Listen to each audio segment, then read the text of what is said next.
Hello everyone, so if you want to turn off your Realme C67 and disable Google Assistant from being triggered by the power button, so first of all open up your settings. Now you're gonna scroll down to your system tab.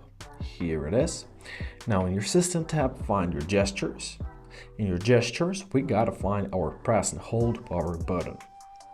So here we can choose between power menu and digital assistant.